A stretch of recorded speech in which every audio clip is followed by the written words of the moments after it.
One of the things that is really damaging for relationships is this belief that if my partner loved me, then they would do XYZ, whatever thing you think they should do. The reason for this is because so often when we are afraid, like deep down, as an individual, we have our own fears and insecurities. And usually that sounds something like, I'm afraid my partner doesn't love me, or I'm afraid that I'm just kind of a problem. If I'm just a burden, they're not really going to want me. If they knew the real me, or if I wasn't good enough or useful enough, they wouldn't want me. Or maybe they're not going to accept me. That's another really common one as well. And when we have these insecurities that we haven't worked through yet, oh, look, my husband's coming.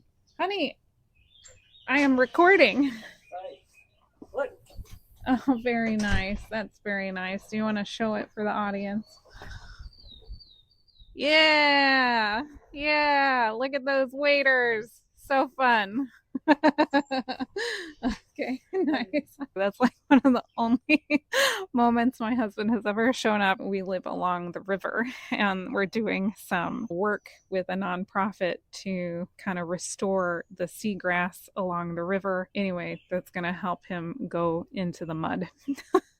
Okay, what I was trying to say though is that we all have insecurities from emotional raw spots from wherever they come from in our past. And what happens is when our fears come up, then our brain, because we so desperately want our fears to not be true. Like I want that too when my fear comes up that maybe my husband's not going to want me. We did a PCS. We moved from Virginia to Nevada and then from Nevada back to Virginia. I got really depressed when we were in Nevada. We were in the middle of nowhere with nothing. It was very hard and I got depressed and I gained like 40 pounds. That was rough on my self esteem. And that brought up insecurities for me. You know, is my husband going to find me attractive? Is he still going to want me if I'm not the same weight that I was before? If I don't lose the weight fast enough? If I'm not showing how hard I'm going to work on diet and exercise or something like that, which then was not something I was going to succeed at while I was depressed. There's all sorts of insecurities that come up. That's just an example for me. We desperately don't want that to be true,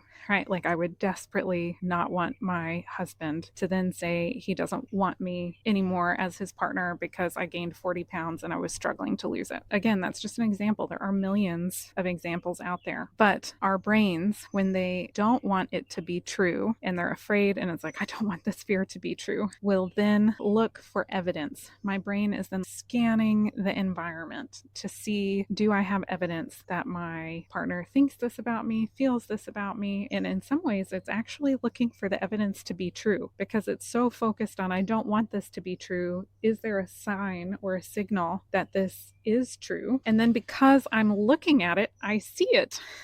So maybe that might be something like if my partner loved me, they would bring me flowers for Valentine's Day. And now I'm looking and scanning what they do for Valentine's Day. And they don't do it, they don't say anything in the morning, nothing happens in the morning. I'm kind of like watching, okay, they didn't come to work with flowers for me. Then they come home and there are no flowers. And then I could start saying, see, my partner doesn't love me. If they loved me, they would know like flowers are my favorite thing. They would bring flowers on Valentine's Day. Then when my brain is afraid and it's scanning and it's looking for the evidence, it also filters out all the contradictory evidence. So then maybe my partner had made breakfast or maybe made plans for dinner or had wanted to do something over the weekend or had thought that maybe we would do like a board game night or something. You know, it doesn't give my partner room to show their love